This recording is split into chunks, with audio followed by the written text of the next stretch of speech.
ஒவ்வொரு மாதமும் உதவித்தொகையாக ரூபாய் 2000 வழங்கப்படும். சிந்தையில் ஏதாவது இருந்தால்தானே புதிய திட்டங்கள் சிந்தனைக்கு வெளியே வரும், சிந்திக்க முடியும். சிந்தையில் ஒன்றுமே இல்லை.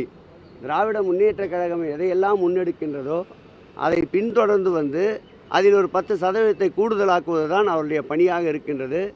ஆகவே மாண்புமிகு தமிழக முதல்வர் அவர்களுடைய வழிகாட்டுதலில்தான் அதிமுகவும் பயணிக்கிறது என்பதை இதிலிருந்து எடுத்துக்கொள்ளலாம். பாதுபிடி வீரர்களுக்கு அரசு பணியில முன்னுரிமை என்பது மற்றொரு ஏமாற்று அறிவிப்பு அப்படின்னு சொன்ன அண்ணாமலை வேறு தாகூர் நீலு லேது என்ற அந்த தெலுங்கு பழமொழி திமுக பொருந்தும். அவருக்கு அந்த பழமொழி தான் தெரிஞ்சிருக்கு. இன்னொரு பழமொழி இருக்குது, அது இன்னும் நல்லா இருக்கும்.